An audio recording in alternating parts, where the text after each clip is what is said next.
sahabat misteri semuanya, malam ini kita kebanjiran ya. Saya rasa juga di sekitar Lok Semawe semua kebanjiran.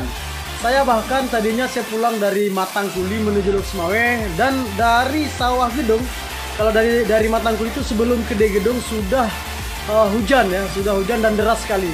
Sampai di daerah kandang jarak pandang cuma sekitar 10 meter saja, namun saya tetap menerobos hujan walaupun saya menggunakan kereta dan tanpa mantel karena khawatir sampai di rumah terlalu malam. Nah, namun ternyata sampai di rumah di sini banjir.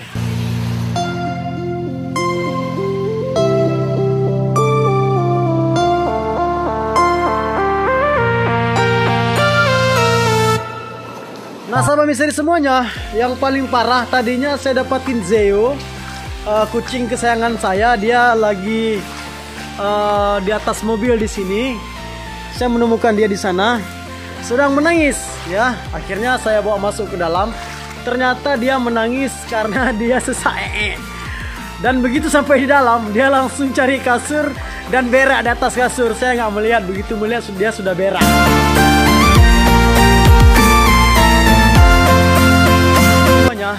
Ini baru kali pertama banjir di sini selama saya tinggal di sini. Ini baru kali pertama banjir dan luar biasa. Di Pajak Batufat tadinya saya melihat ada kendaraan yang sudah mati total, baik itu kendaraan beroda 4 atau kendaraan beroda 2. Ada yang mati karena genangan air.